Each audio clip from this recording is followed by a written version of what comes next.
meeting of the Metropolitan Nashville Board of Public Education. If you would please stand, I've asked Representative Mike Stewart to come forward and lead us in the Pledge of Allegiance.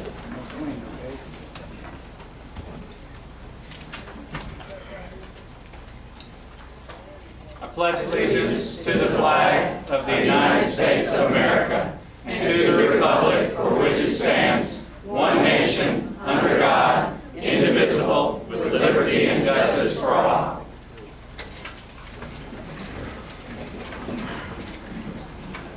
Thank you, Representative Stewart. We have a large crowd tonight, and I want to try to recognize as many elected officials that are here that I can. I might miss some. If I miss you, it is not intentional. I'm sorry. Just stand up when I'm done and say, Mr. North, you missed me. I'd appreciate it. Representative Mike Stewart is here. We appreciate you being here. Representative Sherry Jones is here. Representative Gary Moore. Representative Mike Turner. Representative Janice Santani. Representative Brenda Gilmore. We appreciate you being here. Council Lady Karen Johnson is here. Councilman Jason Potts is here. Former council member Vivian Wilhoit is here. And we appreciate your presence. We appreciate your service to our city and to our state and your commitment to Nashville's public schools and to the children of Nashville. Mr. Steele, we have a recognition of another special guest. Yes, good evening, board members and Dr. Register. Tonight we'd like to recognize, at the last board meeting, you approved a contract with MNPS and Gaylord, Opryland Gaylord, and tonight we have representatives from that company that are here tonight with representatives from McGavock High School. This approving of the contract last month created the Gaylord Entertainment Academy of Hospitality at McGavock High School. Gaylord Opryland has been a pencil partner at McGavock for many years. The relationship as an academy partner was a natural evolution to a more hands-on focused involvement.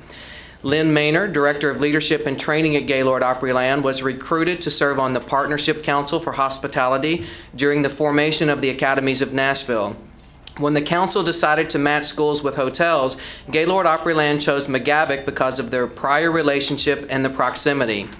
Lynn formed a steering committee to develop ways to partner with the Academy of Hospitality and Finance, and some of the many ways that they've been choosing to involve included activities for our students, guest speaking and teaching in core content and career classes, teaching interviewing professional skills to the ambassadors, office workers, and internship applicants, hosting tours and job shadowing for the Academy students and from other academies when there's a fit, hosting a teacher externship at Gaylord Opryland, supporting teachers developing an interdisciplinary unit based on their externship experiences, donating supplies, equipment, and funds to upgrade the programs in hospitality, reviewing notebooks, helping the Academy go toward a national accreditation certification from the National Career Academy Coalition, hosting training and pursuing wildly important goals and chunking tasks that they call WIG, providing space in which to work on documentation, chairing the advisory board at the school, recruiting outside resources as needed, providing leadership training for the leadership team, providing space and food for the leadership retreats. They also have the STARS, which are the employees of Gaylord Opryland, have shown the staff and students what it means to be a hospitable and committed to one another, the mission and goals of this academy. One of the most historic memories of the partnership came when McGavock were able to host Opryland hotel guests at McGavock during the flood. It seems small in comparison to what they have invested in the young people of this city, and Gaylord Opryland is proud to have naming rights on the academy at McGavock High School. So at this time, I'd like to introduce Brian Abrahamson from Gaylord Opryland to come forward and tell you a little bit about the partnership and naming rights. Thank you. Good evening, members of the board. Dr. Register, thanks for having us here tonight. We're very proud and thrilled to have this partnership and relationship with McGavock High School. As it was stated before, we've had this relationship for many years. We've been a proud pencil partner with McGavock for many years, and that enabled us to develop some relationships with the school and provide some exposure to our star employees, again, smiles, teamwork, attitude, reliability, for our star employees to interact with the students, to provide some exposure to the hospitality business and exposure to our company. We think the benefit for the students is they get to see the career opportunities in the hospitality industry, careers that go beyond some of the day-to-day frontline employee interactions they may see, but careers in accounting and finance, hotel management, culinary, marketing, human resources. And so we've worked over the last several years to develop more opportunities, which have included internships, field days with students, externships with teachers, to provide a curriculum that enables the students to become more interactive with our hotel staff and with what we have to offer. That relationship has formed again over the last couple of years, and more recently we've been asked to actually host the naming rights for the School of Hospitality and Finance, which we think is a great way for us to solidify that relationship for years to come. And so we appreciate the opportunity. We're very proud to be part of it. I want to introduce one of my colleagues, Lynn Maynor, who's been instrumental in this curriculum and forming this partnership. And she's also joined by some of the students who participate in the program. And I'll let Lynn introduce those students and the other folks we have here today. Thank you. Thank you. It's a pleasure to be before you all, and it's a great day for us and for McGavock as well. I was kind of teasing earlier in the hallway that it's like a marriage. We're finally going to officialize that and legitimize that tonight, because we've been together for 3 years and working with the Academy at McGavock on the hospitality and finance and all their academies. Gaylord is a very great company to work for. I've been the pleasure to work there for 26 years, and this is just really cool to be able to put what we do in a living, in a way for them to educate that and bring more people into the hospitality and entertainment business. So we're excited about that. And the proof is really in the pudding. So tonight we brought with us some of our culinary students from McGavock and some of our culinary chefs from our hotel and some of the other teachers.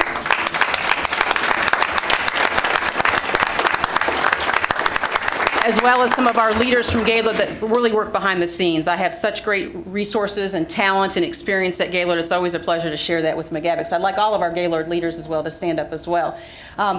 And in preparation for tonight being Valentine's, they baked a little cookies for you guys tonight and for some of the audience. So I would like to bring them up and let them share with you the interaction between our culinary staff with the students at McGavock. So happy Valentine's.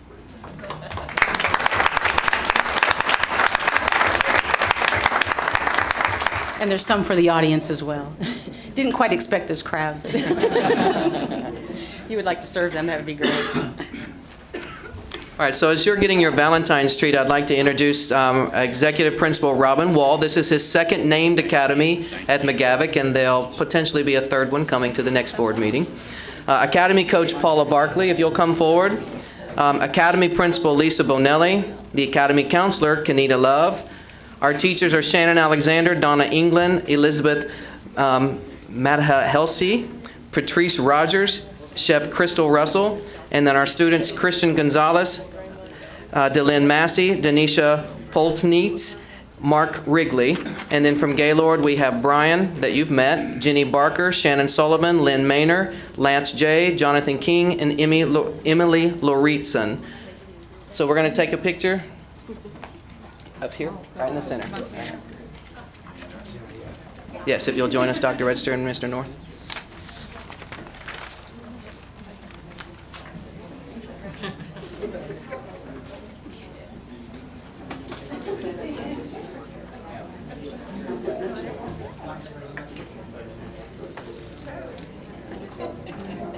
In the front.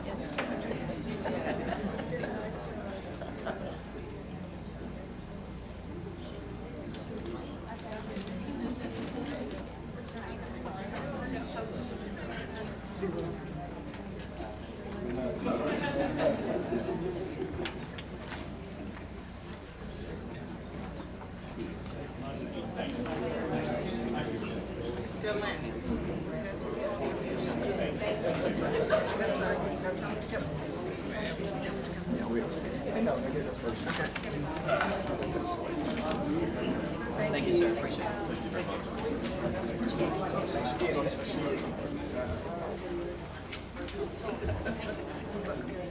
Thank you. Have a good night. Gaylord Entertainment is a great corporate citizen of Nashville, and we are proud to have them so involved in our schools. Next on the agenda is an in memoriam, Dr. Keel.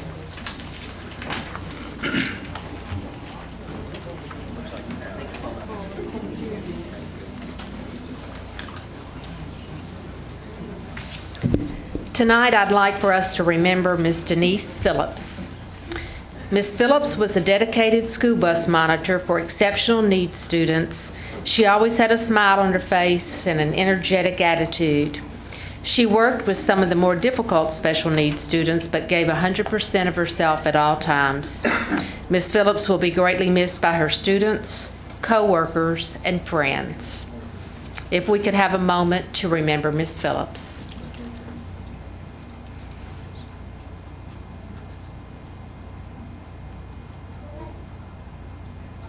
Thank you.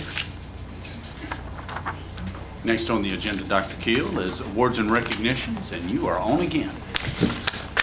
This is a fun part of my day. I can't say much for the rest of it, but this is fun. Well, we're glad to share it with you. Well, good. I'm glad. National Board Certification is an advanced teaching credential based on 5 propositions. Teachers are committed to students and their learning. Teachers know the subject they teach and how to teach those subjects to students. Teachers are responsible for managing and monitoring student learning. And teachers think systematically about their practice and learn from experience. National Board Certification is achieved upon successful completion of a voluntary assessment program designed to recognize effective and accomplished teachers who meet high standards based on what teachers should know and be able to do. As a part of the certification process, candidates complete 10 assessments that are reviewed by trained teachers in their certificate areas. The assessments include 4 portfolio entries that feature teaching practice and 6 constructed response exercises that assess content knowledge. NPS supports teachers who choose to pursue National Board Certification by paying up to $2,000 of their application fees and by paying a $4,000 supplement yearly upon attainment of certification. This is the 3rd year that the board has recognized our nationally board certified teachers, and each year that number has increased. In fact, this year I am very proud to say that MNPS has the highest number of newly awarded National Board certified teachers in the state of Tennessee.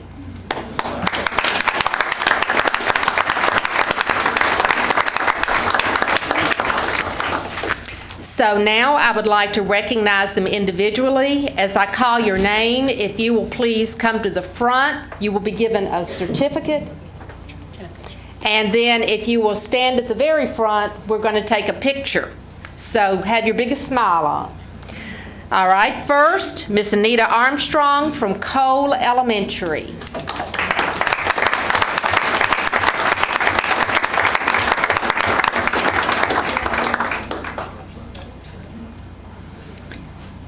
Next, Miss Mary Catherine Bradshaw from Martin Luther King Jr. Magnet.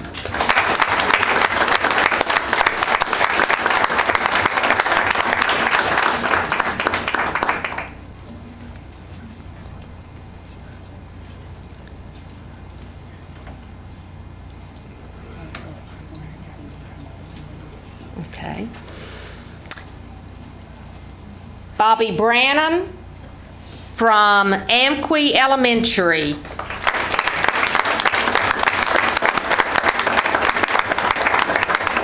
Cynthia Goddard from Dodson Elementary.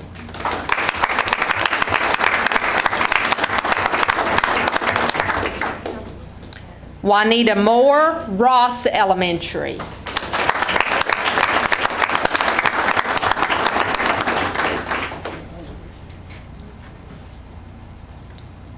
Brooke Morrell, A.Z. Kelly Elementary.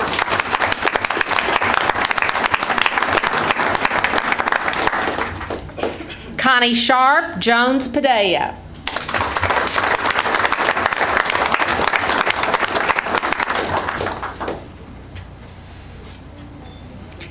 Sandra Sutherland, J.E. Moss Elementary.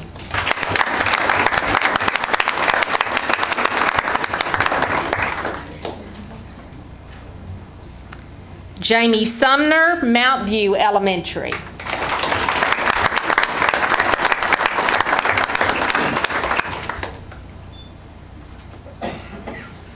And at the time we compiled this list, these were the people that were here. Is there anyone who has come in later that we should recognize tonight? Because we sure don't want to miss anybody. All right, let's give all of these nationally board certified another round of applause.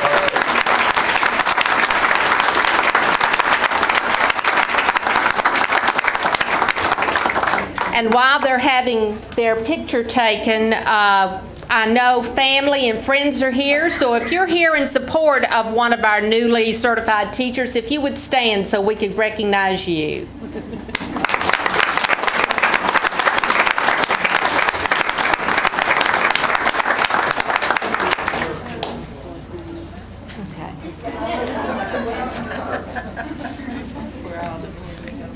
And let me, for our viewing audience, give the names of the 4 nationally board certified teachers who couldn't be with us tonight.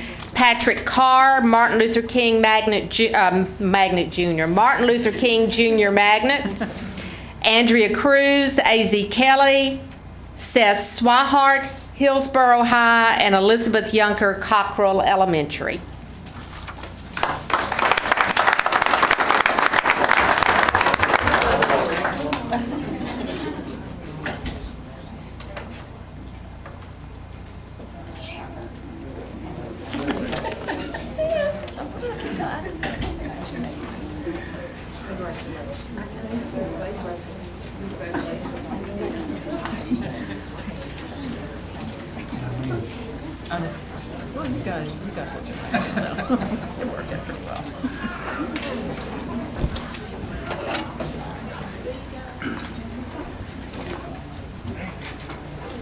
Congratulations. We're proud of you, and we appreciate your dedication to your profession. Thank you. And to the school children. Thank you.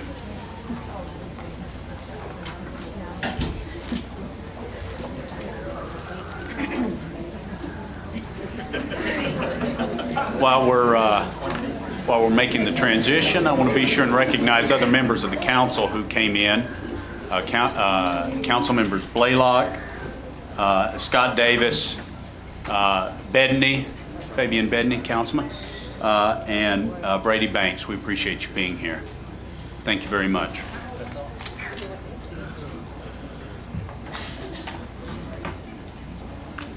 Next on the agenda is public participation. The board will hear from those persons who have requested to appear at this board meeting. In the interest of time, speakers are requested to limit remarks to 3 minutes or less. Comments will be timed. We have a large group for public participation tonight. We're going to try to move as efficiently as we can. So I will, if you will please listen, I will name who is up next and also name who is on deck. So you will be ready to step up and be next when it's your time. I'd appreciate it. Also, there is your comments will be timed. When your time is up, please stop. If you are in the middle of a word, finish the word. If you're between words, you're done. So I want to be sure, and I appreciate your cooperation on that. The first speaker is Pastor Beiswinger. On deck is Jim Buckley.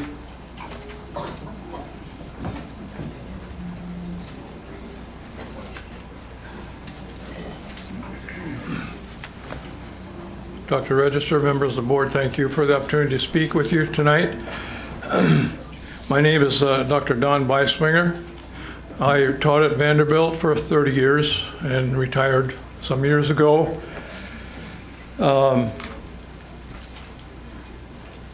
I had 6 children, all of whom went through Nashville schools in most cases and went well. They weathered the integration struggle, which led me into some disconcern about the board because they said there was no racial discrimination. In fact, there was, and so I've always had a certain suspicion about how the board balances different interests. But I come here to speak of my experience at Ransom, West, Head, Pearl, Hillsborough. The strength of the experience was the relationship between the principal, the administration, the teachers, the support staff, the students, and the parents. That's a very complex set of factors. Our daughter was in first grade, and she crossed a busy intersection. There was a fine support staff there. And so the next day I asked her what she wanted to do when she grew up. And she said she wanted to be a crossing lady. Support staff are important in our lives and in the lives of our children. This quality was derived from the shared tasks they undertook. Power was not the central feature, but democracy, where all concerns were honored. A good system seems to me to be democracy at work. Spirit of justice and community gave a quality of life I found important. Dr. Robinson of Pearl, who died recently, was one of those persons that are important in my life. The present moment in our schools, as I see it, is ethical confusion.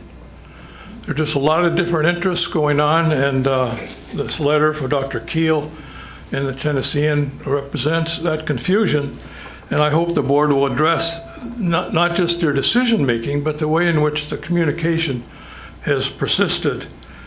There's so many things about which there's difference. The support for the school employees, the support staff, are they going to be here or not? Are we teaching to test? Everything seems to be a little bit unclear. So the reason for collaborative decision-making rather than closed management is a difficulty in helping one another know what's going on and how to deal with it constructively.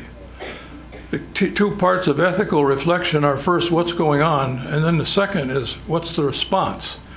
It seems to me what is going on needs to be dealt with more carefully. And the reason for collaborative decision-making is the difficulty in helping one another know what is going on and to deal with it constructively. Dr. Keel's remarks was just another indication of that. So, communications and community are important in education. They're essential to people working together to create a productive and learning environment. And I hope you will continue to do that. Thank you. Thank you. Mr. Buckley, and on deck is Mary Edie. Good evening to all. My name is Jim Buckley, and I reside in Antioch and have done so for the last 18 years. I'm the service and staff rep for the United Steelworkers Local 9426, which represents the School Transportation Department employees. I first want to thank all of the board members, the teachers, and the service and staff for all that you do to ensure that our children receive a proper education. Having lived in Nashville for the past 18 years and having actively participated in the political process, I recognize that this is a town run by the mayor. The mayor's position is responsible for submitting the annual budget to the Metro Council for approval. If the Metro Council can't get a majority to agree to alter the mayor's proposed budget, then the mayor's budget becomes approved. Mayor Dean approved the budget that Dr. Register and the then school board gave him in 2010. It effectively fired 656 custodian and ground maintenance employees and reduced the school board, the bus driver's pay by 15.5%, or about $3,300 a year. Dr. Register has failed to comply with the long-established labor relations policy that a prior school board had enacted that has been in effect for more than a decade, when he failed to meet and confer with the United Steelworkers and the SEIU and enter into a non-legally binding memorandum of understanding. Both the steelworkers and SEIU submitted complaints to School Board Chair Gracie Porter. Chairperson Porter responded to these complaints by referring the matter back to Register for his reply. He then rescinded the policy after he had failed to comply with the same and revoked each union's right to be the exclusive representative for the employees that chose them for their representation purposes. In spite of the several overtures to Mayor Dean concerning this issue, the mayor has failed to take effective action. His inaction amounts to tacit approval of Dr. Register's illegal actions. Mayor Dean ran for office on the promise of becoming the education mayor. The Nashville Scene recently ran an article labeling Dean as a charter school's mayor. He and Register approved the firing of loyal, hardworking custodial workers and slashing the pay of school bus drivers. The increase of charter schools takes public money to fund essentially what are private schools. Instead of becoming the education mayor, he has staked out a position for being a union-busting, anti-low-wage worker operative.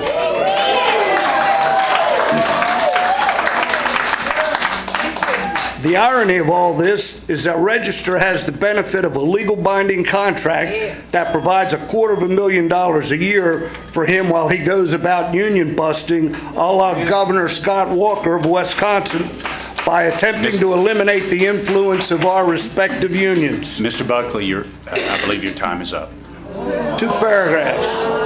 We respectfully request you as a school board to rescind Dr. Register's illegal action and direct him to abide by the labor relations policy. Thank you, sir.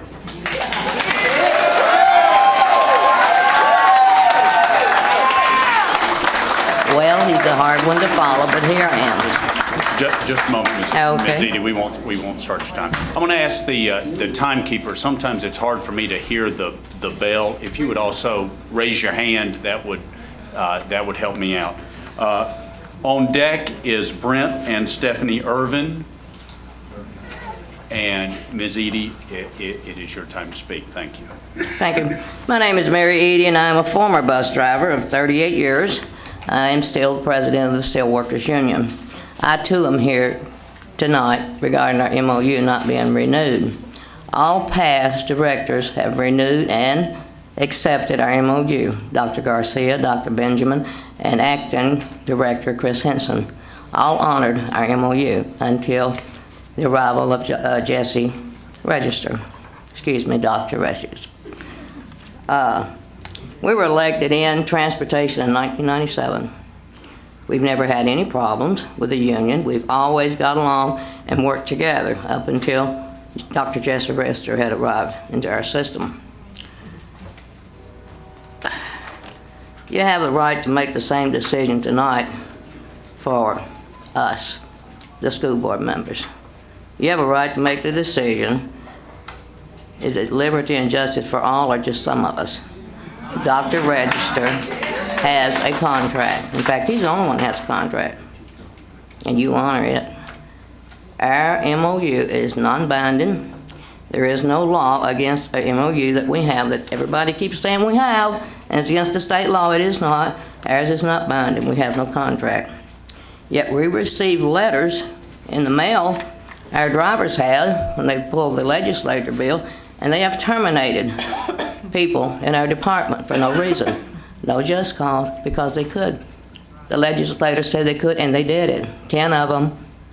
And they were told, you do not have a right to appeal it or take a hearing. You are terminated. Except they used the words, we will not renew your contract. Well, I'm sorry. I've been here 38 years, and I have never signed a contract, and there's never been one. We do not have a contract. Never have, and hope we never will. There's no money involved in the budget for our MOU. It's not costing this board 1 cent whatsoever. It's what we've always had and what we're still asking to continue to have. We don't see any reason for it being removed. The intimidation at transportation has increased since all these bills have been passed. I had a driver call me last week. She was put on administrative leave But then they called her back and told her to come in and resign because they were going to terminate her. She told the supervisor, I prefer to take a hearing. She was told there will be no more hearings, there will be no more appeals, and we do no longer represent the unions. So she has no choice. They're going to terminate her with no due process, and that's what it's all leading to. There's a purpose for MOU, and it's always been honored up until now. Why is it so important to get rid of it now? That's my question to the board. I'm hoping tonight you will make the decision that you will renew it. We certainly need your help, and thank you.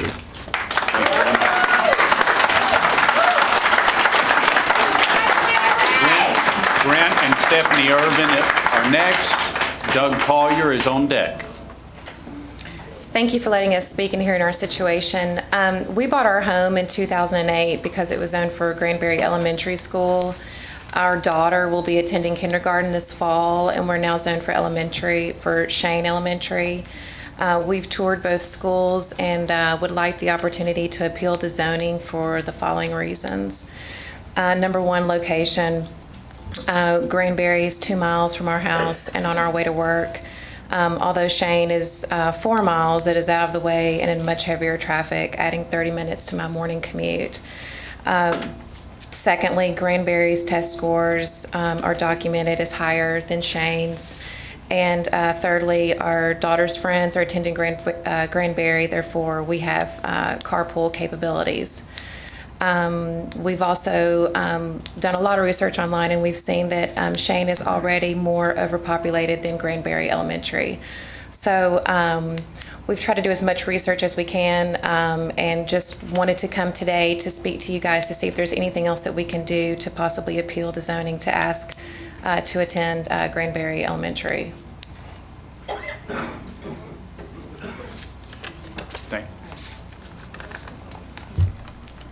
Thank you very much.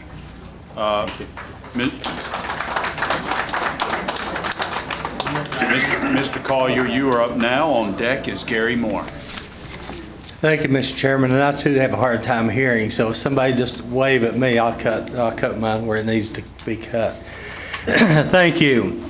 My name is Doug Collier, and I reside at 3185 Hidden Creek Drive in Antioch, Tennessee, and I am the president of SEIU Local 205. First and foremost, in accordance with school board policy, HR 5.129, and enforced by Tennessee Code annotated 49-203, I filed a complaint with the board chair on or around January the 10th, 2012. In this complaint, I addressed several issues of concern, and I asked for specific remedies for resolution. To date, I have not had a response from the board and would request to please give me something in response and in writing. Second, I would like to address an issue presented to Metro Council from a former school board member last week that is very troubling. I have a copy of that submittal with me. And I would ask the board to publicly clarify those comments. A copy is enclosed, as you'll see in the packet you'll get from us tonight. As you can see, the claim stated the school board gave up their authority to set school policy in 2003 when the board allowed the director of schools to adopt district policies, thereby eliminating a policy adopted by the board regarding labor negotiations.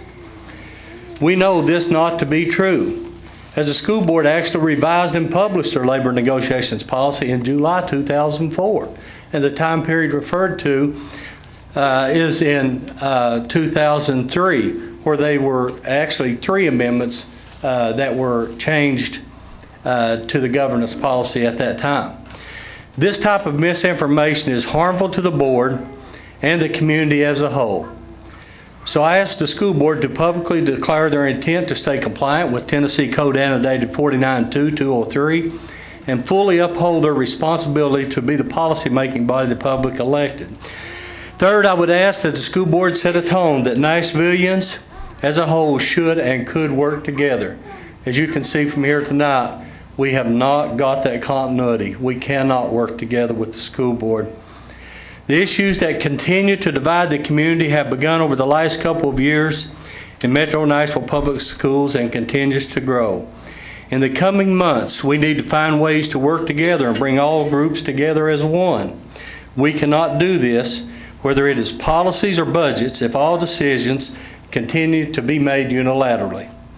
On behalf of SEIU, I'm willing to step up to the plate and bring people together.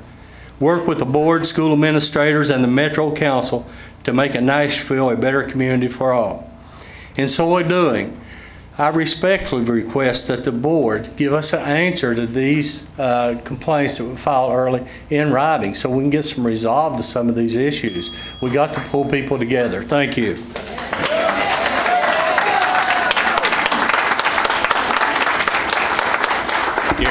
Gary Moore is next. On deck is Representative Brenda Gilmore. Thank you, Dr. Register and Chairman North and board members for allowing me to speak to you tonight. I am president of the Tennessee AFL-CIO, but more importantly to you, I have a 32-year veteran of the Metro Nashville Fire Department, where I've served as recording secretary, vice president, and president of IAFF Local 140.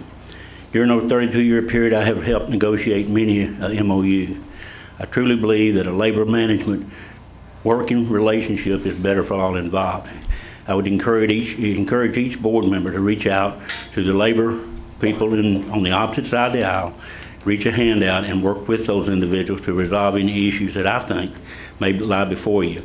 I truly believe that once again, that labor management relations hinge on open dialogue. And you cannot solve issues if you're not talking about them. And I would encourage you to go to the table and talk to SEIU and the steel workers and try to resolve any issues. And once again, I thank you for the opportunity, and I would encourage you to reach out and work with labor to make a better school system for all of our children. Thank you.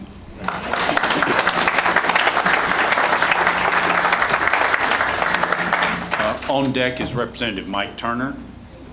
Mr. Chairman, board members, and Dr. Register, I'm Brenda Gilmore, State Representative, District 4, and I appreciate the opportunity to come before you tonight. I'm here because the union and the district have always had a positive relationship over the past decades. And I've received a number of telephone calls and communications from support employees now working for the Department of Education. They're concerned about the change in your employee handbook. And what I hear over and over is they feel like they do not have a grievance procedure, rights to a grievance procedure, and that their employment based on merit is in jeopardy. I ask you to please consider to confer in good faith to develop an MOU with the support employees and SEIU and the USW. This is not a matter of wages, benefits, or any financial issue. This is an issue about workers being able to have a voice on their job.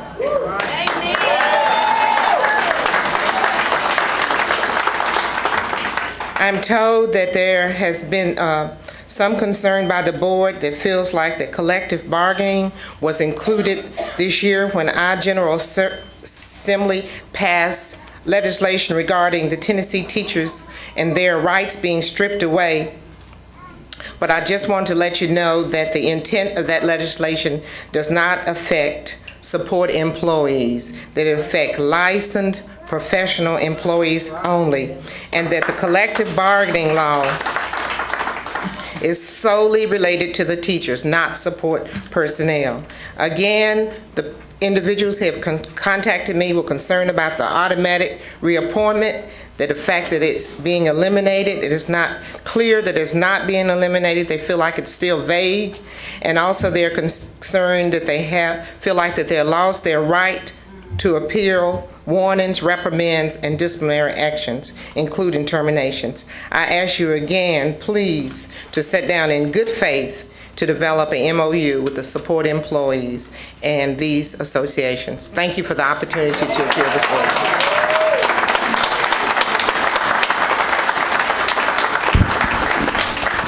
On deck is James Brown. Are you ready, Mark? I'm ready for you, Representative. Thank you. Thank you. I'm Mike Turner, State Representative. It's good to be here with you. I appreciate what you do. A lot of you have been friends of mine for a long time. Some of you I served on the rezoning task force when we did that a couple of years ago. One of you actually appointed me to that task force, and I appreciate that. It's good to be here with you tonight. At this time, I'd actually like the whole Davidson County Democratic delegation's here, and I'd like, as members of the City Council who's here in support of the employees, I'd like to ask them to stand if they would right now and show support. Thank you.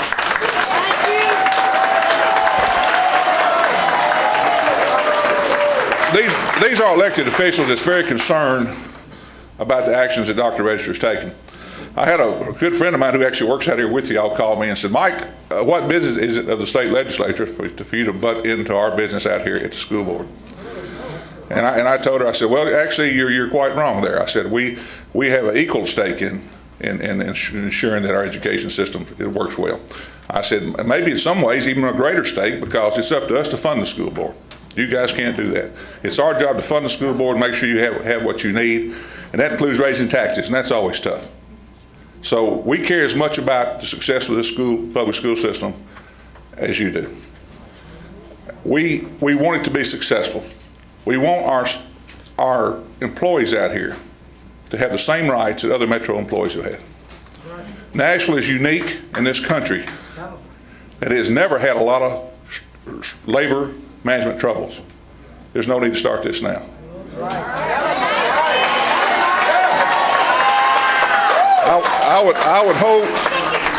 I would just sincerely ask that we keep moving forward in our partnership, because we do have a partnership here. And we're going to continue to giving you what you need to do your job. But work with us. I would ask you to overrule Dr. Register on this.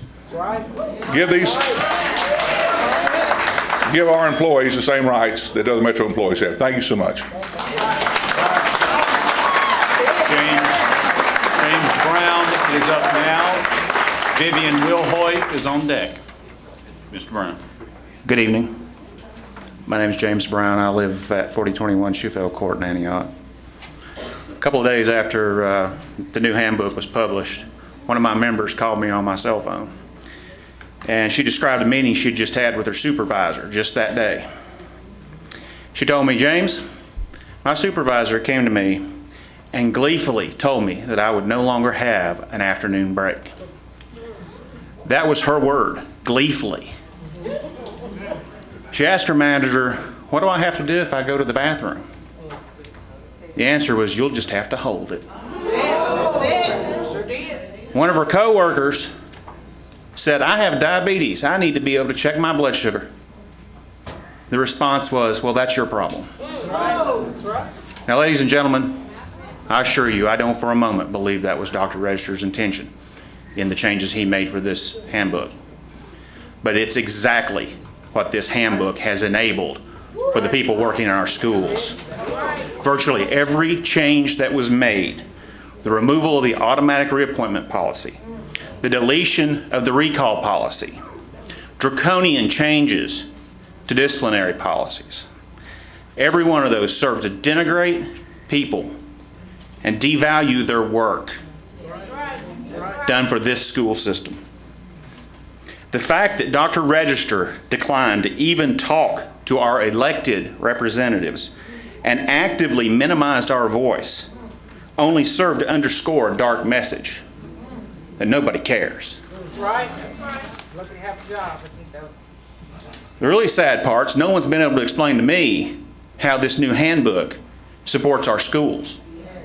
There's been some allusion to the compelled changes in the teachers' ability to negotiate, but as has already been said here today, that law doesn't apply here. Somebody in the administration trotted out 3 very weak and vague examples of how the system has been abused, but they failed to provide any details when asked, and they certainly did not connect of how this new handbook was going to solve those issues. And finally, just today I got this, a brand new support memo, first ever, issue number 1, that was put out, that basically put out a straw man argument and beat it up and addressed none of the issues that we brought to bear.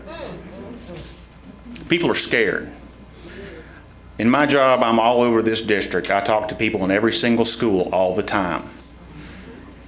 They know good and well that nobody makes changes to this sort of document without good reason. Nobody builds a road if they don't mean to drive on it. So you tell me, what's wrong with treating us like professionals?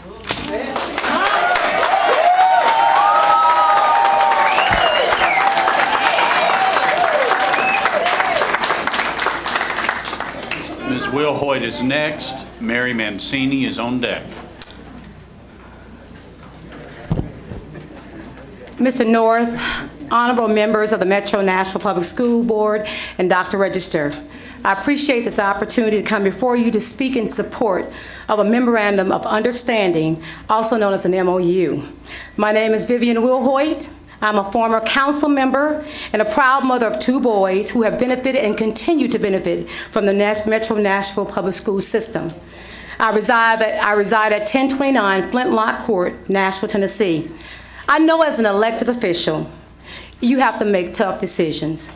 And as elected body for the school, the primary question should always be, how will my decision best serve the students? As a former elected official, I value Metro workers because they provide the services that make our city work.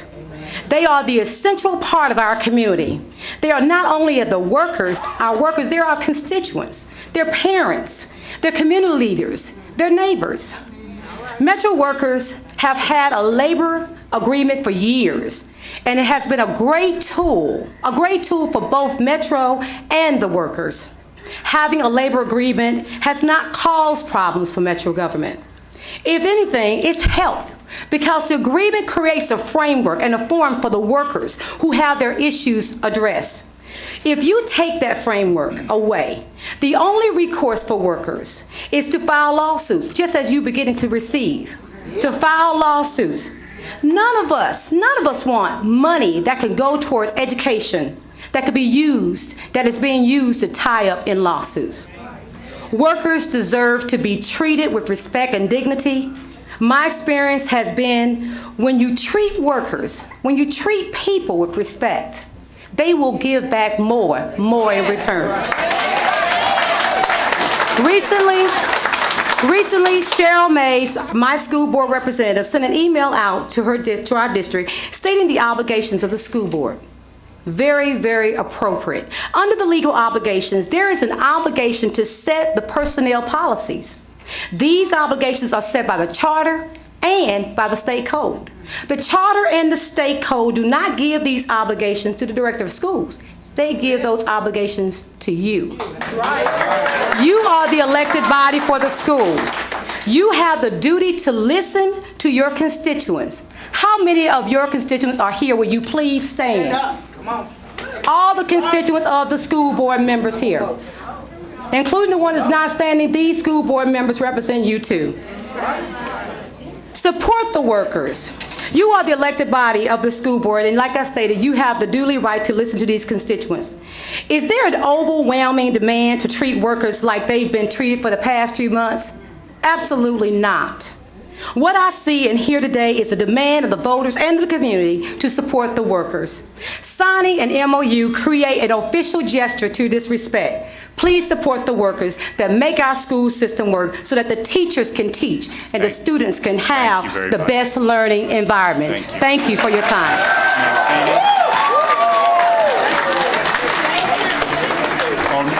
On deck is Julie Atkinson. Thank you, Mr. Chairman, Dr. Register, and members of the school board. My name is Mary Mancini, and I am the executive director of Tennessee Citizen Action, a public interest and consumer rights organization. But I am also a concerned citizen of Davidson County. I'd like to start by making a couple of statements. First, Tennesseans who work for a living are our most valuable resource. They partner with businesses and public institutions to build strong communities and families. In the case of the Metro Nashville Public School support staff, they partner with teachers, parents, and school administrations to help maintain a positive environment in which our children can learn. Second, unions have traditionally protected the working people of Tennessee from occupational hazards and unfair treatment, and they do so that the hardworking people of the state can complete a hard day's work and take care of their families. Third, the unions who protect hardworking Tennesseans should be treated with respect instead of demonized. They should be invited to the table and welcomed to the table instead of ignored. The unions in the district have had a positive working relationship for over a decade, and they should be allowed to continue to do their jobs protecting hardworking Tennesseans. Now that said, and in light of the move by Director of Schools, Dr. Register, to circumvent the protection of Metro Nashville Public School employees by their unions, we have come here in support of MNPS support staff. The issues before us are not about wages or benefits or any other financial issues, although the hardworking MNPS support staff deserve good wages and healthy benefits. The issue is about workers being able to have a voice on the job. It's about creating a stable learning environment for students that includes long-term, qualified, experienced employees. That's right. We urge the school board, an elected body accountable to the people of Davidson County, to take control of this situation and uphold a labor policy which has been working so well for over a decade. You have the power to make this right and to help protect not only the Metro Nashville Public School support staff, but also the learning environment of our public school students. And we also urge Dr. Register to focus his time and resources on the very real and very difficult issues around educating our children. Thank you.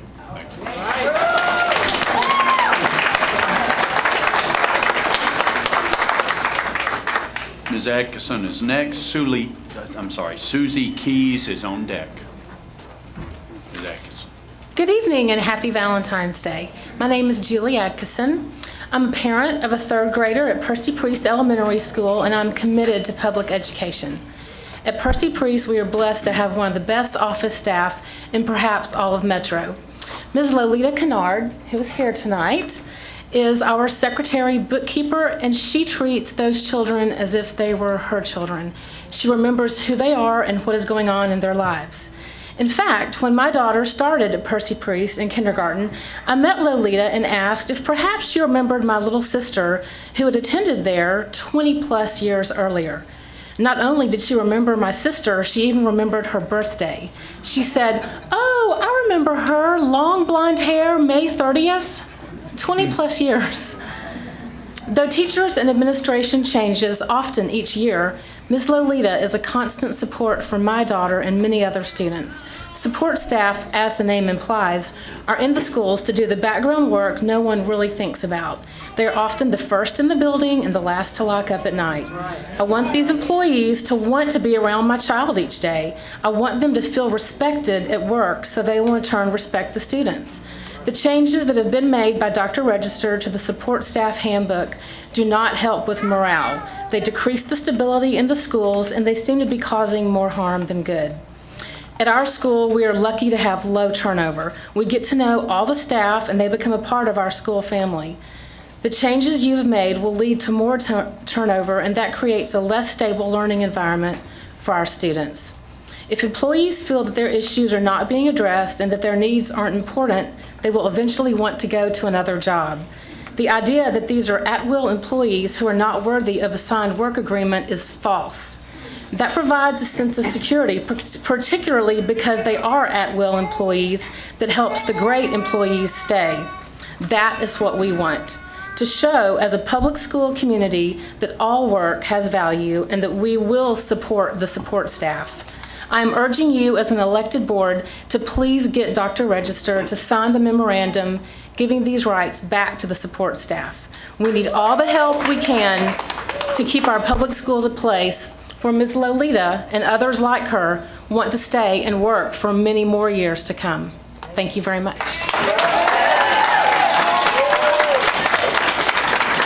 Ms. Keys is next. Sharon Newsom is on deck. Good evening. My name is Susanna Keys. I have two daughters who are currently students at Gower Elementary. My older daughter also attended Sylvan Park Elementary for 2 years. I felt very disturbed when I heard that the support staff's memorandum of understanding was revoked. When test scores are going down, why is time being wasted on measures that do nothing to improve our schools but a great deal of harm to them? The support staff at our schools work hard every day for our students and teachers. They show great caring in their dealings with our children. I can say on many occasions my daughters have been mothered by our wonderful secretaries and cafeteria workers and bus drivers at both Sylvan Park and Gower. They have taken their temperature and comforted them when they were sick. They have opened stubborn thermos lids for them at lunchtime and told them to eat their vegetables. They have gotten my children to school and from and back again safely every day. They have been there for my children when I cannot. I feel better knowing that there are good people at my girls' school taking care of them. The support staff works hard for our teachers and principals, making it possible for them to focus on the important work of teaching our children. They are also the main contact for parents at the school. It is not an exaggeration to say that they form the backbone of our schools. They make our schools a better place, and it is wrong to treat them so poorly in return. It is wrong to take away their ability to file grievances. It is wrong to take away automatic reappointment and their sense of security that their job will be there from one year to the next. It is wrong to reward years of service by taking away seniority. It is wrong to send the message that we do not value the support staff and the work they do every day in our schools. It is wrong to treat people this way. Please treat these valuable members of our school community with dignity and respect and return their memorandum of understanding to the handbook. Thank you.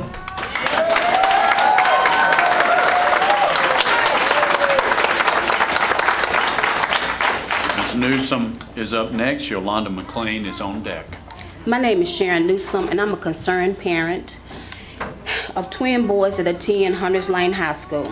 I have taught them to value all people and to speak up for those being picked on. As I see this issue, the support employees in the schools are being picked on. Dr. Register is using the teacher law as a way to take away rights from the very people who support the education of our children. There is zero bullying allowed in our metro schools. This ensures safe learning for all students. There should be zero bullying of these workers as well. Just because you have more power and you can hurt someone doesn't mean you should. Taking away the MOU, a grievance procedure, and the voice of these workers takes away an important voice for good in our schools. We elected you, our school board, to speak up for the public good of public education. Nothing about these changes help our schools, our students, or our teachers. Please sign the MOU and let's all get back to educating our children and teaching them the value of doing the right thing. Thank you very much.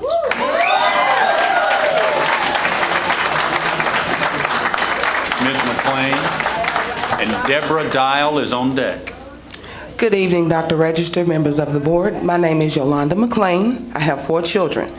My twins attend the Academy at Hickory Hollow. My middle daughter attends Pearl Cone Entertainment Magnet School, and my youngest child goes to Jones Padilla Elementary Magnet. I'm concerned about the support staff in the schools. I've recently worked as support staff for a nonprofit organization, and I understand the work that they do. One thing I loved about my job is that I had a voice. My superiors valued and respected the work that I did, and my work allowed them to do their jobs more effectively. Knowing that I was valued and respected made me want to do a better job at my workplace. As a parent, I want to know that the support staff that I see every day is respected and valued. I appreciate them because they value and respect my children. I know that they help keep my children safe and happy. I am asking the school board, as my elected officials, as our elected officials, to support the school workers by signing the MOU. We as parents supported you, and now we're asking to support the workers who make our schools and children great. Thank you. Ms. Dial is up. Cynthia Dirksen is on deck. I am a support employee at one of the high schools. I've been in the district working as a support employee for 24 years. In January, Mr. Register came to our school to give a speech in front of the employees. I asked a simple question about support employees being left on payroll during snow days. Mr. Register's answer to my question, "Be glad you have a job." I'm glad to have a job, and I think everyone in this room, wherever they are working, is grateful to have their job too, and I'm sure you are grateful to have your job too, Dr. Register. But I'm not getting something for nothing. I work hard, and so do all of the support staff in the schools. I'm not asking for anything I have not earned. What I'm asking for is dignity and respect. If you want to change the handbook, there's no reason not to meet with employees, representatives, and discuss this. You discuss things with parent groups. You discuss things with business groups. You discuss things with educational groups.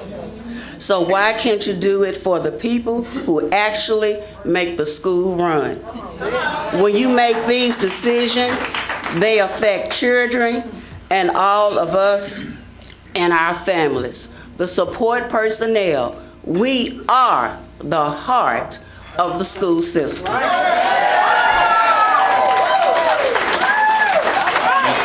Ms. Dirksen is up now. Mary Linden is on deck.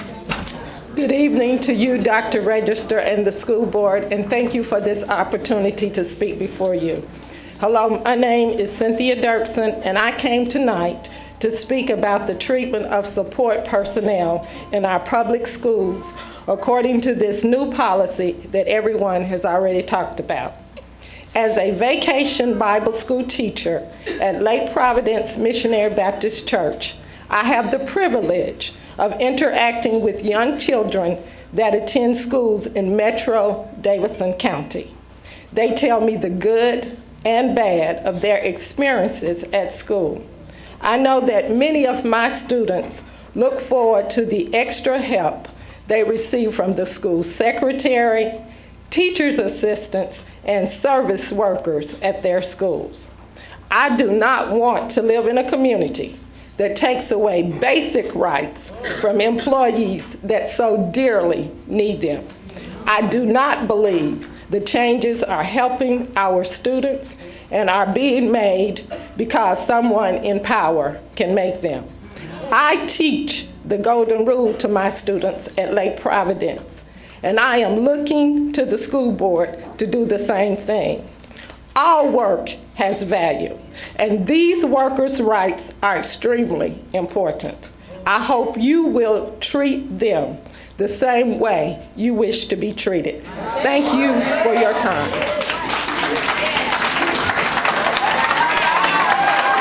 Ms. Linden is up now. Alma Sanford is on deck. Hello, my name is Mary Linden Salter. I have 2 children in metro schools. When I told my daughter that I was coming to the school board to talk about this issue, she got a horrified look on her face and said, "But not Miss Nancy." Miss Nancy's been at Oliver Middle School since it opened 8 years ago. My daughter first knew her because my son was at Oliver. So when she went for her first day there, she told me she wasn't afraid because she knew Miss Nancy would be there to help her. My daughter's reaction is not just because Miss Nancy has candy in her desk for the kids, but it's because Miss Nancy's the gatekeeper of that school. She knows who comes in late and why. She knows quietly who needs help affording uniforms, whose parents are divorcing, and who's struggling in class. And it's not just that she knows, it's that she helps. She follows the kids each year while they're at Oliver, and when they leave Oliver, helping to make sure they graduate from high school, even helping one boy who quit high school to study and to get his GED. This is the kind of continuity from school staff that kids need. They need to know that they can trust who will be there every day. A stranger or a new person just won't do. You can't tell a stranger or somebody else that you barely know that you can't call home to get your permission slip because your parents just got deported. You can't go on the field trip because your parents just lost their jobs and don't have the money. Or that you don't have clean clothes to wear that day because your mom has been in the hospital for 2 weeks. All these situations are true, by the way, and situations that school support staff and food service staff discovered because they know the kids. These are the kids, these are the folks that make the little things, that do the little things that make a school safer and more secure. For some kids who don't have stability in other places in their lives, this is a sense of safety and trust that is vital to their making their school experience work, and in some cases, making their lives work. Making school support staff reapply for their positions each year undermines the trusted role these school staff have in the schools, and it's demeaning. Frankly, I find it demeaning to the school itself. Why would you want to spend school resources in hiring and relocation process each year? The school staff don't have the extra time and resources to go through this process. Think about the time it takes to go through this process year after year and when they're moved from location to location. As an administrator, I know that one of my biggest costs I have is in staffing and training, and it's not supportable. I've been part of the PTSA teacher copying team for 6 years at MLK. My son is there. Ms. Pam and Ms. Peggy have been there in the school office the whole time as I've gotten to know that school and its environment. One of the reasons I know it's safe and healthy is that I've observed how much both of them have invested in the school. It's their school as much as the kids' school. Where will that sense of pride and commitment go when they know that at the start of every school year, they may not be back next year? If school support staff are required to submit to a rehire process each year, it will affect the school's environment and the quality when staff cannot connect and commit to the place where they work. Many I've talked to said they would rather quit than have to face this kind of a change. Thank you.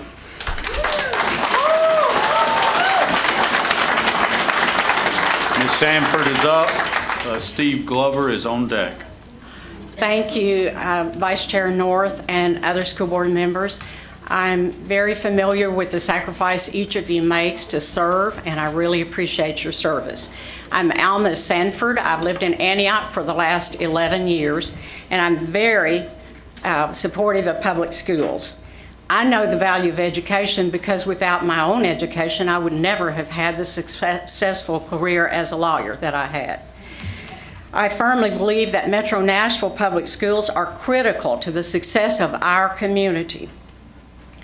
My commitment to public schools has been demonstrated by my involvement on many levels, from serving when my children were school-aged in various offices in parent-teacher associations to mentoring high school students by providing internships in my law office.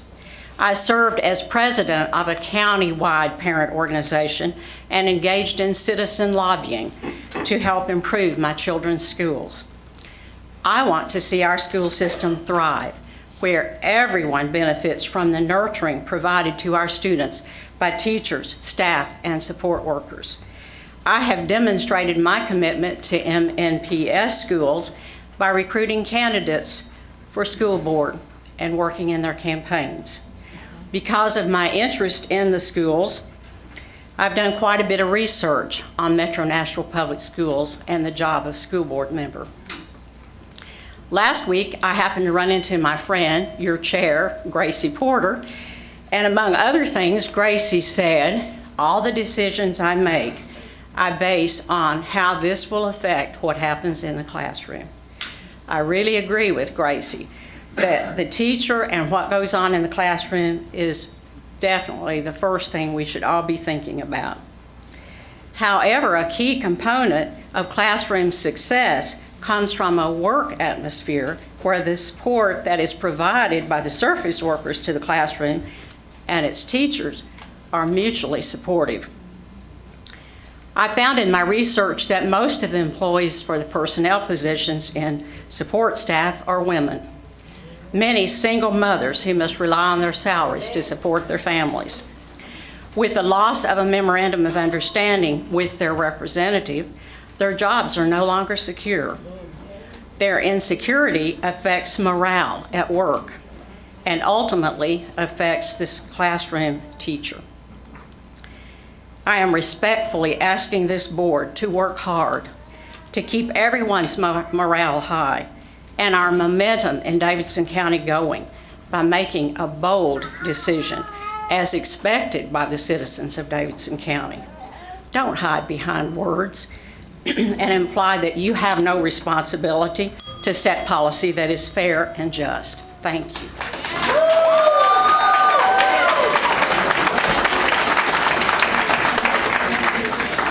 Councilman Glover. Good evening, Vice Chair North, members of the board, Dr. Register. Forgive me for being late. I was held up at a Metro Audit Committee meeting, and so I apologize for getting here a bit late. I'm not here to speak in opposition or in support of what this board has done. I believe that what your job is to manage the schools and to do what state law dictates to you, and for you to hire the one employee that works for you, and that's Dr. Register. I will tell you the sequence of events that I believe has occurred started with 49-5-601 this past May, when collective bargaining was ended by state law. for the Professional Teachers Association, and then 49-2-301, where it said that this board, all boards for that matter, in section H, would follow the policies, or excuse me, the director would follow the policies set by the board. Board policy is very clear here. On April 22nd, 2003, this board adopted policy governance, at which time it named the director of schools the day-to-day manager, in simple terms, the day-to-day manager of running the schools. And then you developed your policies under policy governance, and then the director of schools has DSOPs, District Standard Operating Procedures. I believe that all of these are being followed at this time. EE4 is very clear that all employees will be treated equally. And then EE 1013 says the director of schools will give you notification whenever major changes are made in his DSOPs. I think all of those have been followed, and I think they're very clear. The actions you take going forward, I support either way you go, but I believe that you're acting within the law, and I certainly know you're acting within your policies. Thank you. Thank you.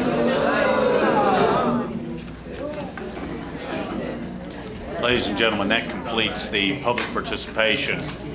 We appreciate you being here. We appreciate your interest and commitment to the public schools and the public school children in Nashville.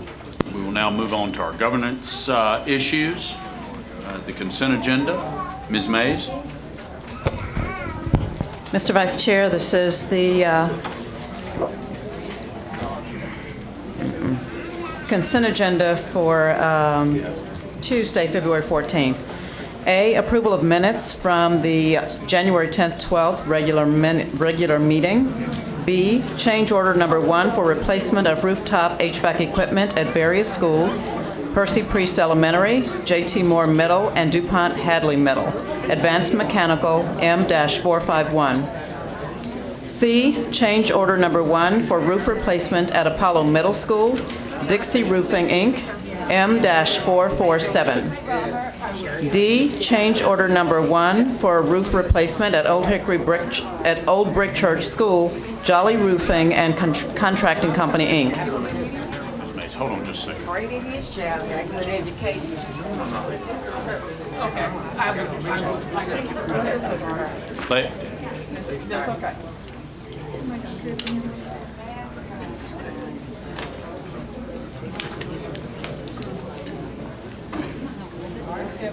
Ladies and gentlemen, we appreciate your courtesy as we are moving on with the meeting, as you step out to keep your comments quiet and low as we can move forward and move along with this meeting. I have a sweetheart at home waiting for a Valentine's night, and I'd like to get there. So if we could move along, I'd appreciate it. Thank you for your courtesy. Ms. Mays. Again, change order number 1 for roof replacement at Old Brick Church School, Jolly Roofing Contracting Company, Incorporated, M-461. E, change order number 1 for Isaac Litton Middle School additions and renovations, R.G. Anderson Company, Inc., M-448. F, change order number 1 for roof replacement at Hume Fogg Magnet High School, Porter Roofing Contractors, Incorporated, M-458. G, change order number 2 for roof replacement at Goodlettsville Middle School, Maxwell Roofing and Sheet Metal, Inc., M-462. H, awarding of bids and contracts. Number 1, Lipscomb University College of Education. 2, Blackboard, Inc. 3, Battelle Memorial Institute. 4, Maryland Friend, Inc. 5, Catapult Learning, LLC. 6, Teach for America, Inc. 7, McGrath Training Systems, Inc. 8, New Vision, Inc. 9, Alternatives Unlimited, Inc. 10, Innovative Educational Programs, LLC. 11, Educate Online Learning, LLC. 12, Smart House, LLC. 13, Leonard Stevens Consulting. I recommended approval of 2011-2012 tenure additions. J, recommended approval of request for a compulsory attendance waiver. Mr. Vice Chair, that concludes the reading of the consent agenda. I move that we accept the consent agenda as read. Ms. There's a motion and a second. All in favor? Aye. Opposed? Consent agenda passes. Next on the agenda is the director's report. Dr. Register. Thank you, Mr. North. We have one item on the agenda tonight. I'll recognize Executive Director of Programs for Students with Special Needs, Debbie McAdams, to the microphone, and I think Debbie has some other people who will participate in the presentation. And I know Just you're me. doing it yourself. Just me It's all tonight. yours. I'll be quick. Right. So you can get home to your sweethearts. Thank you.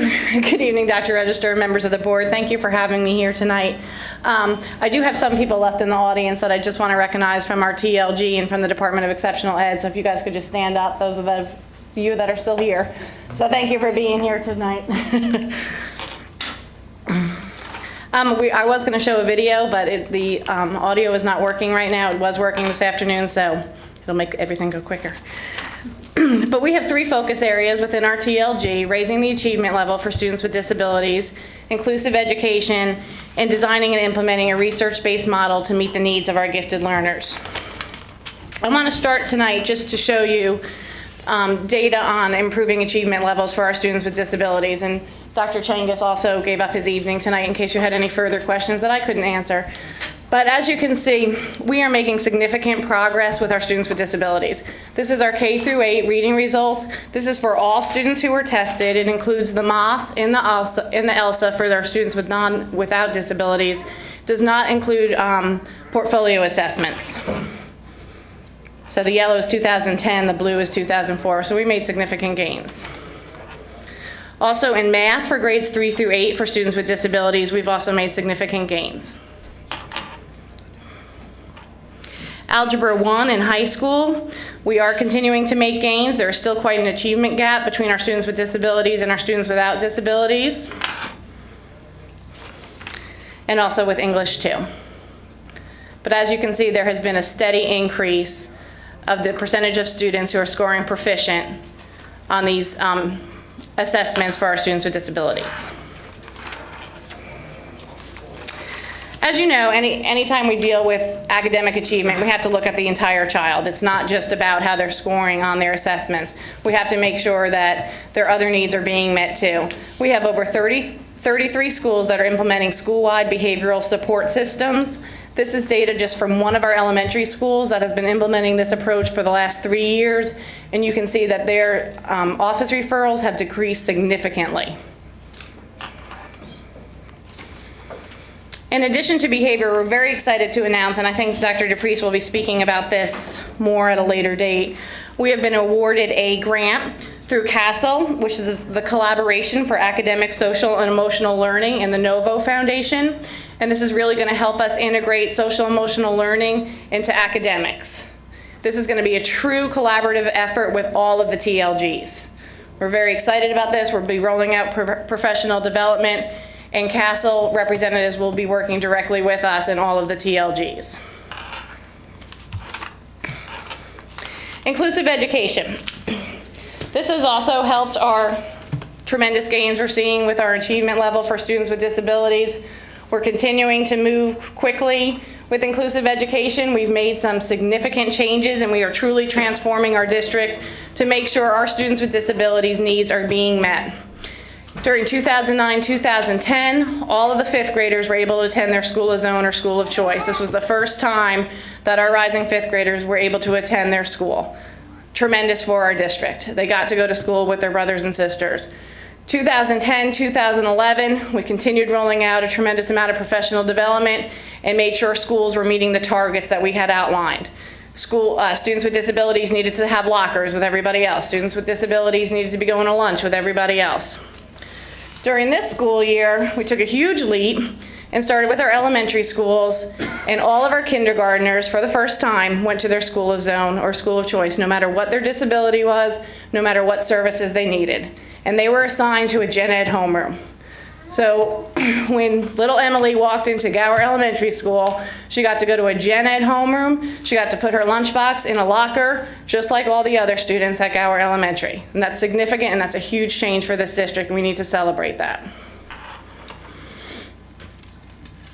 When students do need pull-out services, because I want to make it very clear, we do know that students with disabilities need to have pull-out services. Okay, not every child can be in a gen ed class every minute of the day. When they are pulled out, though, they will be pulled out in a neutral location, which will be very fluid, and we're going to be calling it the Academic Center for Enhancement, ACE. Next year, we'll continue this push. We'll continue driving this bus, as we like to say, and the integration will occur for kindergarten, first, and second graders at the elementary level, fifth and sixth graders for middle school, and the high schools will concentrate on the ninth graders. So we've met with every single principal and assistant principal to review the plan, to discuss the projected outcomes, and also to get feedback from them as to what they need from our department and our TLG in order to make this happen and to be successful. And now we're starting to roll out cluster meetings with all of our teachers so they can hear the same message and know what the expectations will be.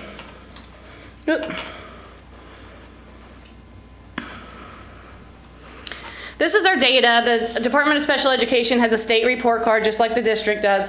This is indicator 5, which I shared with you last year also. And it looks at the percentage of students with disabilities who are included for 80% or more of the school day. We're making slow progress. We have a long way to go. The state target was 55%. We're currently at 73% of our students with disabilities included at 80% or more of the day. The national average is about 65 to 70. We've taken this data one step further and looked at some of our disability areas. So we can see which areas we really need to focus on for professional development. As you can see on this graph, and like we showed you last year, students with intellectual disabilities, we're having a more difficult time making sure they're being included in the gen ed environment. So we know we have to roll out tremendous amount of PD in order to ensure how our gen ed teachers and our special ed teachers know how to include students with disabilities, specifically with intellectual disabilities. Tier data, this is by elementary, middle, and high. And also we pulled this data by cluster. So as you can see, some clusters have more of an inclusive education culture within the cluster, and other clusters, we're getting them there. So expected outcomes. We're moving this boat, we're moving this bus, we need to continue to move forward. This is where we're going to be in 2014. All of our students at each disability category will be included for at least 70% or more of the day. So we wanted to look at it by disability category so our students with intellectual disabilities don't continue to have that low number of inclusion percentages. Every school will have non-categorical classrooms in which students who require specialized instruction outside of the gen ed classroom can receive this service. Right now we still have cluster sites, we still have classrooms that are very categorical. We need to move away from that. It's taking time, but we're getting there. And every school will offer a continuum of services. Our cluster sites will be dissolved. I do not want children having to be bused to a different school to access services. Every child needs to be able to go to their school of zone or school of choice. Okay, so now we're going to put on a different hat. Move away from special education. We're going to talk about gifted and talented. Yes, ma'am. Can I ask a question? Absolutely. Before we move away from that? Mm-hmm. I just have a couple of questions about, you mentioned the Academic Center for Enhancement. Mm-hmm. How will you determine what the pupil-teacher ratio is for the students that are pulled into that group? I mean, is it going to be centrally located in the school someplace? Mm-hmm. And how do you determine the pupil-teacher ratios? And it's going to depend on the individual needs in that school, and it'll be totally based on individual educational programs. So depending on how many hours a child needs within that building for pull-out services, that's how we'll look at staffing. We're looking at national staffing ratios across the country too. Okay, that leads me to my next question then. How are you going to determine what needs are required? Is it going to be based on prior need? I'm a little unclear on how you're going to determine, because if you don't know the needs of the child until school starts, how do you get your staff on board? We do know the needs of the children, because they all have IEPs. The only students that we may not know the needs for are kindergarten students that were not in our early childhood program.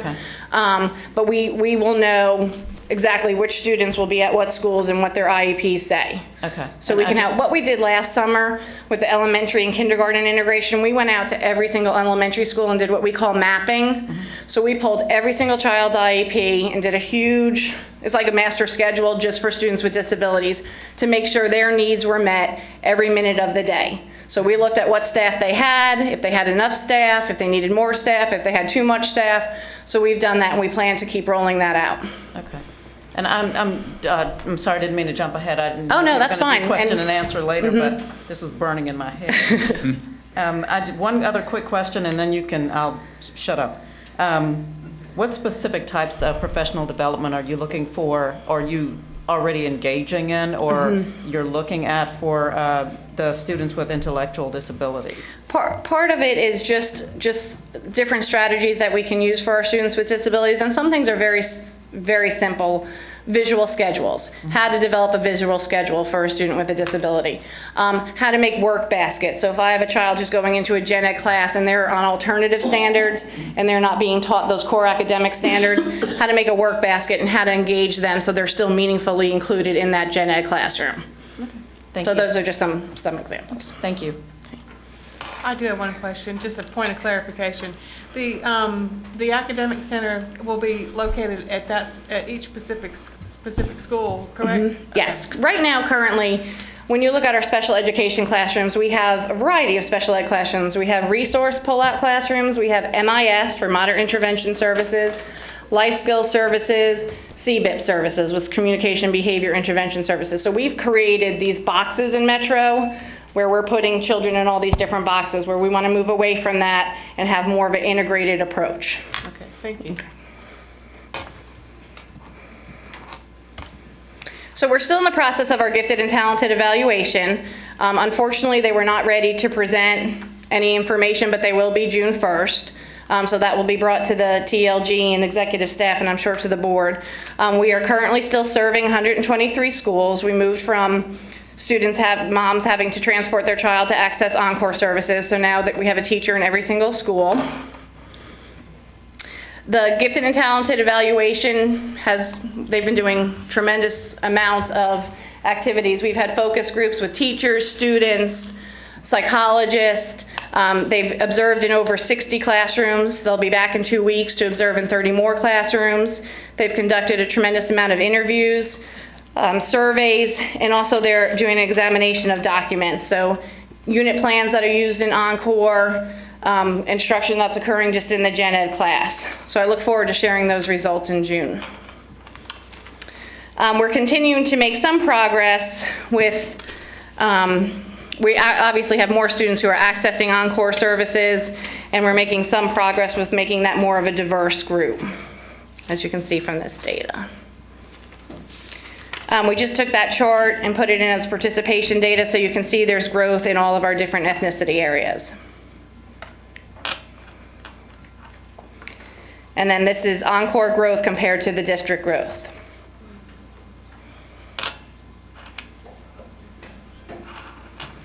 And I just wanted to end tonight. This is our district's definition of inclusive education. It truly views diversity as the norm and ensures a high-quality education for every student by setting rigorous standards and providing effective instruction along with necessary supports for success. And that is my presentation without the video. Ms. Simmons? I was struck by the difference in the numbers that you serve of the black and the white. For gifted? Yeah. Mm-hmm. That seems to be a huge discrepancy. And that is very much our concern, which is why we put together a application for Race to the Top funds to have this external evaluation, because that's a huge concern. And I think part of it is, one, we did not have Encore teachers in every school. We did not provide enough training for teachers what to look for in the gifted learner. So I'm hoping, from the evaluation, they're going to help us recognize other things that we need to do, other assessments we need to do, so we're hitting more different populations. Do you think that that fewer African American or black families early on are not identified, and then they sort of just begin in the system, and they just do fine when they could be doing. Right. I definitely think that's part of it, and I think that we need to provide more professional development for our families to advocate, to make sure that, you know what, I want my child tested. If we can't go this route, I'm going to go another route, because I really believe that my child is a high achiever or a gifted learner also. And tell me, if a student feels, if a parent feels the student is gifted at an early age and is showing signs of the gifted, they are tested? If it's early childhood, if it's ages 3 to 5, then they would come through our early childhood office for gifted evaluations, which we do a tremendous amount of gifted evaluations for our 3 to 5-year-olds. How does a parent know that? We do it through Child Find. We hand out pamphlets at pediatrician offices, word of mouth. I mean, anything we can to get. We go to Head Starts a lot because we do a lot of assessments for all disability areas. And one more question. It's pretty general, and you touched on a lot of things, but you showed the growth over the years in students with disabilities. Is there a reason for that growth other than these programs that you're beginning to implement? A reason for growth with? Well, all of the slides show growth in the program. With inclusive education? Right. And also students with disabilities. And our numbers continue to rise for students with disabilities, and you're going to see that nationwide. We continue to see a spike with children with autism. We're continuing to see more children being diagnosed from ages 3 to 5, and it's just what's happening nationally.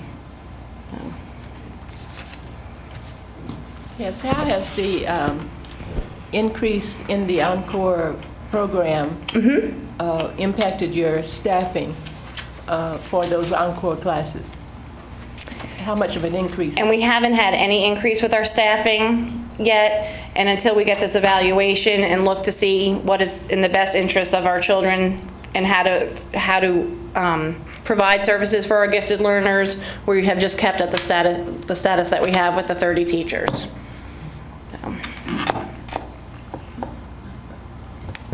I just have a comment. Well, maybe it's a question. I'm not sure yet. I don't know where I'm going with this, but my son, my oldest son, when he was in 2nd grade, the teacher contacted me. As parents, we think all of our children are super smart. That's just the way it is. And so, I mean, you know, as a parent, I'm thinking my kids are smart anyway, but the teacher actually contacted me to enroll my son in the Encore classes, and that's how I heard about it. My concern is that, speaking as an African-American parent, I wouldn't have known about it had that not come from the school. There are a lot of ways to communicate, and this has been years ago. So there's a lot of ways to communicate that the programs are out there, but I don't think they're getting out. Again, it goes back to, as a parent, I know my kids are smart, but if I don't contact the school to let them know that I believe there's a level of intelligence or my son or daughter is gifted, maybe they won't get tested. That kind of lends itself to what Dr. Brandon just said. If we begin the testing process and we find that we have more gifted children that we actually knew about, how is it going to affect the teachers, the number of teachers that are going to be required to teach these children in these programs? It's kind of a catch-22 almost. Sure. And one of the things that we are doing to make sure that we do catch more students and hit different ethnicity groups is we're doing universal screenings at kindergarten and 2nd grade. So every child in every kindergarten class and every 2nd grade class will go through universal screening to see if they're eligible for Encore services. With the number of Encore teachers, where I'm coming from is parents who have children who are gifted shouldn't just feel like the only time that their child's needs are being met is when they're pulled out for this 2 hours for Encore once a week. We need to make sure we're meeting the gifted child's needs every day, every minute of the day in the classroom. And that's where it all comes down to differentiated instruction. We need to put in our gen ed teachers toolbox how to differentiate and meet those high achievers and gifted learners every single minute of the day. But there is definitely a culture here that people feel like the only time the gifted learners' needs are being met is within that pull-out of Encore. Yeah. So again, this external evaluation is going to help us look at things and make sure that our gifted learners' needs are being met all day, every day. And I think that's a great idea, especially from a child's perspective, because if you're a child in, second, third grade, it may not matter, but as you get older, if you start getting pulled out of your class, then your classmates are going to take a look at that and start teasing. Maybe it's good, maybe it's bad, but we don't want to have a child feel different because of their educational ability. So I think that's a great idea. Thank you. Thank you. Anything else? It's important that I think you hit on really an important key. When you talk about that services for gifted and talented are not just about Encore in that program, but that it's in the classroom all Every the time. day, all day. And you also mentioned a culture that seems to act otherwise. And it's important that, seems to me, that culture doesn't come from is not an internally created culture from the school, and that is something we can affect. If there is a misperception out there that creates that culture among parents, among the community, that's one thing. If that culture is internal with the school system in the classroom, that's something we can change and must change. Absolutely. Right? Now, it is the increase in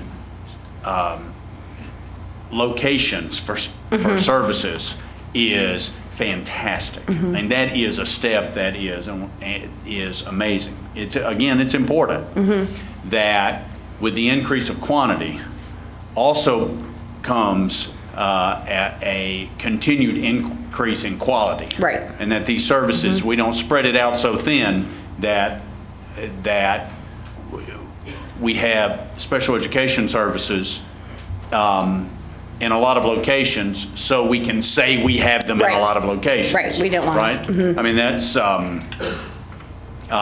okay, final thing. Technical question. Okay. Okay. What is the difference between gifted and talented and a really smart student? Is that... No, that's a very good question, and that is actually one of the things, I know I keep referring to the external evaluators, but that is so many unanswered questions, because if you look in our Encore classes, a child can be in there who has a psychological diagnosis of intellectually giftedness that happens through a psychologist and through an entire process. Or they could be receiving services because they met a certain goal or certain score on the COGAT, which is what we use for universal screening. So when you walk into one of our Encore classes, you're going to see a very diverse group of students. You're going to see students that are truly intellectually gifted, and you're going to see your high achievers. So that's something that we've asked them to specifically look at too, because there is a big difference. There is a big difference. And that's... And I don't know that I'm answering your question, but I'm kind of giving you another question back.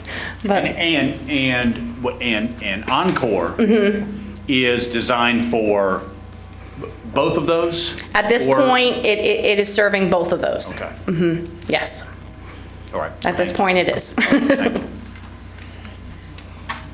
What is a phase school?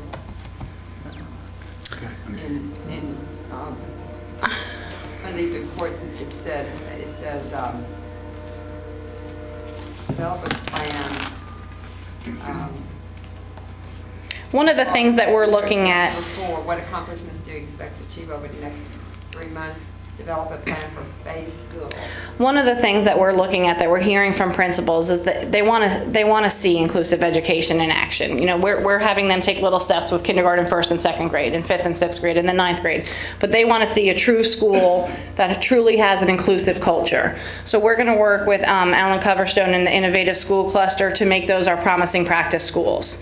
So a principal from a different school can walk into one of the elementaries and see, okay, now I get it. Now I understand how the ACE classroom is going to work, and that there'll be a very fluid motion with kids coming in and out. So that's what we're talking about with the phase school. It's really going to be schools of promising practice. I have one other question. In terms of the pre-K classes and those students with special needs, Does your department take care of those students Yes. as well? Mhm. And they still have those special programs for Yes. inclusion and We have blended classrooms, and which are 50-50, 50% of students with IEPs, 50% not. And then we also have self-contained special education pre-K classrooms. Thank you very much. Okay, thank you. Anything? Well, I'd like to, if I may, just take a moment of personal privilege to commend our special ed department, Debbie and other people. This is all of our folks who are here. This is a culture change, and let's not pass by that too quickly. What we're talking about is changing the way some 5,500 teachers in this district teach, because if you look at both ends of the continuum, serving Encore students or serving students with intellectual disabilities, what we're talking about are inclusive practices. And we want to make a difference in every classroom, every day for all of our children. And it requires us to look differently at our attitudes toward children we serve in classrooms, and our actions and our skill level, and moving 5,500 teachers to a different place and differentiating instruction to serve all children in all of these classrooms is a big undertaking. It's an undertaking that takes years, and we need to recognize that there's not a quick fix. There aren't any quick fixes. It takes years to make that shift in attitude and in practice, and the resulting practice that occurs. And I think we're, even though I've expressed my impatience to Debbie about why aren't we just doing a couple of grade levels at a time, that we're not just doing a couple of grade levels at the time, but we have a focused plan for making a change there, and I feel very good about where we're going. Okay. Thank you. Thanks, Debbie. Thank you. Thank you very much. And thank you for your support, Dr. Register, because this could not happen without you. I wish you guys could have seen the video, because it has made a tremendous difference when we're out presenting to principals and teachers that Dr. Register speaks at, so thank you. Gil, send them a link or something. Yeah. Okay. That'd be good. Thank you very much. Mr. Chair, that concludes my report. All right, thank you very much. The board chair's report, I will fill in and report on the Federal Relations Network Conference in Washington last week. Board Chair Gracie Porter and I attended that conference in Washington, and it's a great opportunity to learn the federal issues that impact the district, and the issues that will be coming up in Washington over the next few months. And I always report on what I think is going to happen when I go to that report, what I think is coming down the pike. Here it is. Primary issue, of course, is the reauthorization of the Elementary and Secondary Education Act, which was formerly called No Child Left Behind. Which has been up for reauthorization for years now. And generally, when I discuss it with members of Congress, we point out the problems, the shortcomings, the unfairness, and they always, of all parties, every member of Congress we talk with says, we get it, we know, you're right, it's got to be changed, we've got to change it. And then, so is it going to happen this year? The answer is no, it's not going to happen this year. It's an election year, it's politics, it's not going to happen. However, and of course I think that is Congress sort of abdicating their responsibility and allowing the executive branch through the waivers to set the policy. Frankly, what I think will happen over the next few years is that the various states that get the waivers have plans that change parts of No Child Left Behind. And they will study what happens in those states, study how those different waiver approaches work or don't work. And if they do it right, they'll take what works and put that into the new Elementary and Secondary Education Act. And what doesn't work, they will not use. If politics gets in the way, which it seems to do more often than not, then either nothing will happen or they'll mess it up again. So I am cautiously optimistic that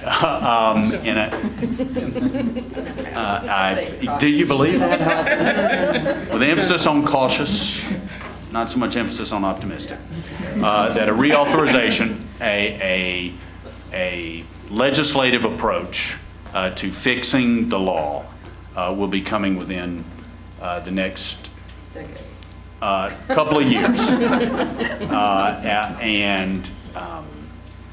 and they'll get it right, but we will see. That's my report on the Federal Relations Network Conference. It is, as they say, what it is. Announcements. Partial. Thank you. I was very careful with that. The announcements. I have just a couple. Ms. Mays? This is Youth Safety Summit Committee meeting. I'm going to just list the next few meetings. On Friday, February 20th, we will meet at Pearl-Cohn High School at 8 a.m. Monday. It said Friday, but she meant Monday. Thank you, Ms. Hawkins. It's Monday, February 20th. The next few meetings are Friday. These are all Friday, I promise. I've checked these. Friday, March 9th, Friday, March 16th, and Friday, March 23rd. We will meet at the Martin Center. The 23rd is an if needed meeting. The Youth Safety Summer is scheduled for March 24th. That is on a Saturday. More information to come about that. Don't forget our next meeting is Monday, February 20th at Pearl-Cohn. At 8 a.m. Yeah. That's for you. Yeah. I don't have anything else. All right. Mr. Hayes? Budget and Finance Committee will meet Tuesday, February 28th in the boardroom at 3:30 p.m. Tuesday, March 13th at 4 p.m. Tuesday, March 20th at 5 p.m. We will hold a public hearing and have a committee meeting following the public hearing. Our goal is on Tuesday, April 10th, to have a recommendation of an operating budget to the board for approval. Thank you. I have several announcements. We express our sympathy to the family of Kevin Bautista, a student at Cane Ridge who passed away in a tragic accident last week. We again send our condolences to his family and friends and the entire Cane Ridge family. Tuesday, February 21st is the Tennessee School Board Association Day on the Hill. At noon on that day is the annual meeting of CLASS, the Coalition of Large School Systems. Please let Ms. Hawkins know if you will be attending. And please let her or Ms. Bobo know this evening if you can. Thursday, February 23 at 5 p.m. is the Student Assignment Task Force meeting here in the boardroom. Wednesday, March 8, 5 o'clock p.m., Dr. Register will give his annual State of Metro Schools address at the Martin Professional Development Center. That is Wednesday, March 8. On Friday, March 9, and Saturday, March 10 is the board. That is Thursday, March 8, isn't it? How did we get, it says Wednesday. I read it correct, but it is Thursday, March 8, right? If you check your calendar. March 8 is correct on the State of Metro Schools address. Friday, March 9 and Saturday, March 10 is the board retreat, and it will be held at the Martin Professional Development Center. This week are the basketball tournaments. If you get the chance to go to a middle school basketball tournament, the Eastern Division tournament is being hosted by McKissick Middle School and being played at Pearl Cone. The Western Division middle school basketball tournament is being held at Antioch Middle School. You will not be disappointed. The high school basketball district tournaments, there are two Metro Nashville Public Schools hosting those this week. One is at Stratford and one is at Antioch High School. And there is, and Hillsborough, I guess, is the other Metro school that's not in those two districts, and their tournament is at Franklin High School. These basketball tournaments, particularly some of the early rounds, you realize that every time the teams take the court, there are seniors on that team that it could be their last game playing for their school ever. And the emotion, the tension, the excitement is fantastic. If you get the chance, get to a basketball game over the next week or so. Are there any other announcements? I would like to clarify the board retreat. So I have on the calendar that was given to us, it's printed, it says it's the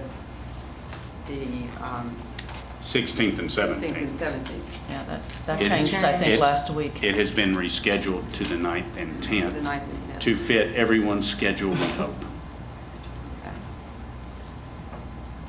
Anything else?